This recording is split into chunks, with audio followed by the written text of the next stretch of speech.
Welcome back to the channel, fat boys. Today, behold, in front of me is the Road King Special, and here is going to be everything you need to know about it.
So sorry, the bike is a little bit dirty, and the video that you just saw, it's winter here right now and all the roads are completely horrible. It's nearly impossible to keep it clean. And so we're just going to be talking about it right now. This is the 2021 model year of the Road King Special. So as the bike comes standard, in my travels, I have put over 7,000 miles on this bike so far in the time that I've owned it. So I feel like I'm really comfortable in talking about my experiences. I've done it both through the rain, through sunny, dry weather, perfect weather, and obviously snow, horrible weather, freezing cold rain. This bike is from Harley-Davidson on their touring platform and is running the Milwaukee 8 114. Along with that, this is considered one of the special editions of the motorcycle. So this motorcycle is nearly completely blacked out. I don't want to say completely because there are a couple little things. So not everything on this bike is completely blacked out. There are still some chrome bits inside of here, which are some things that I really feel like should have just already been taken care of. But when you're going into the touring platform for Harley-Davidson, there are mainly a couple things you're really wanting to get out of that platform. And so with going with the touring platform, there are a couple things that many people want to get when they decide to go with this bike. And the first thing that we're going to be talking about is going to be the bags. So on here, we're now going into the bags, and you can really see just how big this really is. It is really deep, really huge. I'm even able to put my tripod all the way inside of here and still plenty. And then I still have this entire bag on there. And another really good benefit of the Milwaukee 8 version of these bags is that it does have these side latches right here. It makes it so easy to get in and out of the bag and lock up. On the old twin cam ones and earlier than that, the latches were here, which made it really difficult to open up and grab on, and you weren't able to necessarily do it on the bike. But on the bike here, you're able to grab right here while you're sitting on it and open it. Makes it that much more convenient and easier for you. So on this bike, since this is a special, it has actually a slimmer seat. It's not quite as padded as a normal Road King or many other normal edition touring bikes from Harley-Davidson, but it is still plenty comfortable. As you may have seen on my channel, I have done many hundreds of miles on this bike. There is, though, a limit when you really do start to feel it. And so the ergonomics of this bike, as you can really see, I'm really comfortably planted. My feet, I feel like I'm just sitting on a couch, holding up a book, pretty much. My arms are below my shoulders very easily. I am super comfortably just sitting here enjoying the ride. And continuing along with the comfort, it's really important to notice that there's also these nice floorboards on here and easy access brake pedals and shifter pegs right on there. It makes this bike super comfortable. It is like you're sitting on a love seat. You're sitting perfectly in a chair. The next thing that a lot of people, when they decide to get a touring bike, is to have the range to be able to go far distances. And that's really capable of doing this because of the 6-gallon gas tank that is on this vehicle. On here, depending on how you're riding, I am able to get between 200 and nearly 300 miles. If I am acting like a complete hooligan on this bike and not caring, I will get about 200 miles, which is still a really significant amount of miles on this bike. But when I am doing nothing but highway miles and trying to make the best range, I'm getting about 300 miles. So for the handling of this motorcycle, it really does handle like an actual amazing motorcycle. It really does just dip into the corners like how it's supposed to. I really have no complaints about how this bike handles.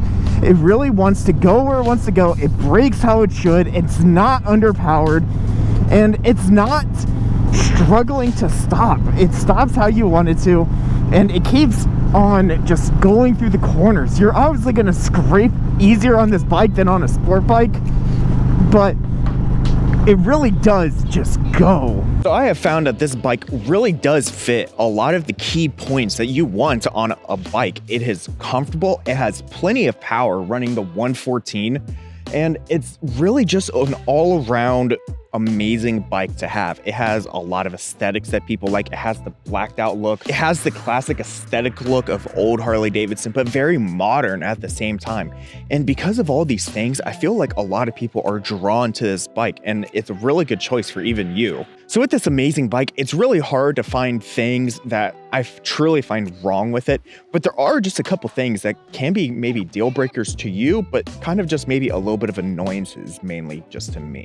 Some of my bigger finishing nitpicks on this bike comes down to a lot of the chrome finishes on the push rods and other finishes like that, like some of these bolts. I feel like some of these bolts could have already been blacked out, and then the push rods themselves could have been blacked out. It would have made it just that much more blacked out and that much more aesthetically pleasing to the eye. And then that also comes down to the control module here. I feel like this knob could have been blacked out nice and easily. Maybe the gas caps could have been blacked out too. It would have given it just that much nicer of an appeal, especially for the price that you're already paying for it. And then same thing for the Road King and the locking mechanism, the fork locks. They should have already been blacked out too. It sticks out a little bit too much in my mind. And a maybe little annoying 2021 model year and newer factor is actually these crash bars. I do like the aesthetic of them, but it's actually become really hard to be able to attach highway pegs and anything that you really may want to attach to these, because it can be really hard to find the one place on here to where you're unable to put your highway pegs on here. So it's something to consider. It can be really difficult. The bigger ones made it a lot easier to be able to attach multiple things. The older crash bars made it even easier, so that way you even be able to attach a cup holder up at the top, but now it's too down low, and I do like the aesthetic of it. It does lower the profile and still helps you have crash protection, but it just makes it a little bit harder for you to be able to attach things that you may want to. And then for my final nitpick on this bike really comes down to the ports, or the lack thereof. There's no really true charging ports on this bike. I had to actually go out and get a old cigarette lighter 120 watt DC 12 volt charger, little plug-in thing, so that way I would be able to plug in all of my charging things that I need to do. So I would be able to plug in my phone while I'm riding, or I'd be able to charge my Senna while I'm riding, anything like that. On the Softails, right in here, there's actually a little USB charging port that made it that much easier to be able to plug in your things that was already built into the bike. On here, you actually have to connect to the SAE, or the pin, however you call it, the pin connector right down here, so it would be able to charge your things. And this is how I also connect to my trickle chargers. That way I'm able to charge my bike as needed. So there are just a couple things on this bike that you may have to think about and know what you are truly needing out of a bike. But overall, I really do like this bike. Just maybe a couple finishes that Harley really needs to think about before they start releasing more of these bikes. So hopefully y'all enjoyed this video. If you did, make sure you go ahead and give it a thumbs up button. It really helps out the channel. And if you aren't already, make sure you go ahead and hit that subscribe button down below, and I'll catch y'all in the next one. Peace.